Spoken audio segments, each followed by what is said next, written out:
From Rain de Ocampo. Hello, good afternoon po sa inyong lahat. My first question is for Direk. Direk, how is this different from the yung inyong very hit na Lumuhod?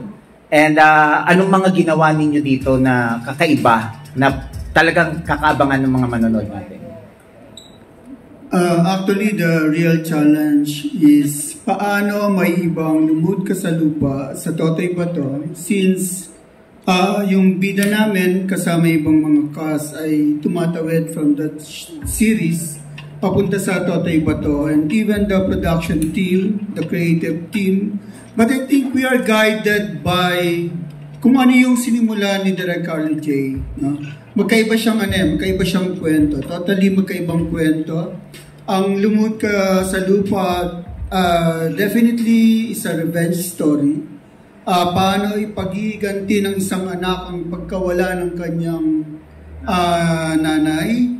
Samantalang ang Totoy Bato is a hero journey ni Totoy Bato na habang nandun pa rin yung konsepto ng pagiganti ay kung paano niya naman ginagampanan ang kanyang tungkulin sa komunidad bilang isang bayani. Napalagay ko ay napapanahon sa kung ano yung nangyayari sa ating panahon ngayon, sa ating lipunan. Very timely si Totoy Bato. And then syempre the design, the visual design, and even the fight design, ibang-iba siya. Kasi alam naman natin, uso yata ngayon yung action, no?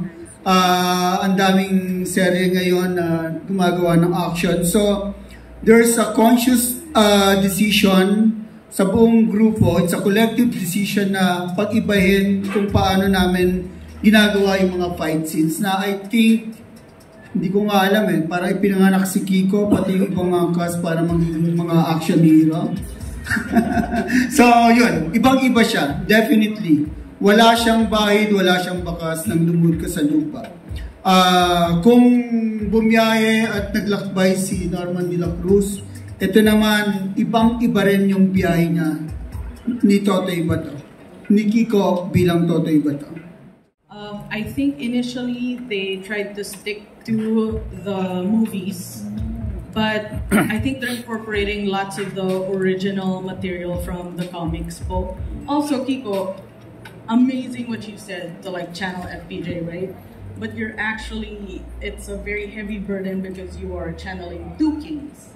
So there is FPJ, the king, but there's also the comics king. And I'm worried for you. I got anxiety thinking about it. That's dami mo. Pero si Sir Albert talaga,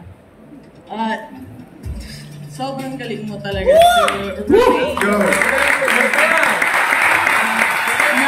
Naman po ako ng I was made privy to the plot secrets. So, hindi ko na papahabain kasi baka mamaya mabulgar ko ulit. Pero meron po na plot secrets, and according to the teaser, I think madideliver nyo well.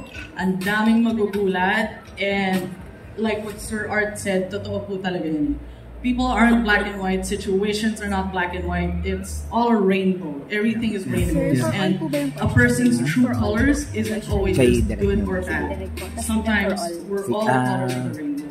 I just want to thank you guys so much. I hear how you talk about your dedication to this project, and it sobrang na-touch po kami, I'm sure, my brother and I, kasi ito po yung first hero ng daddy namin na lalabas. So hearing how excited, enthusiastic, and dedicated you are to all this, it's really an honor for all of us. Thank you so much. Sir Albert, thank you. Congratulations.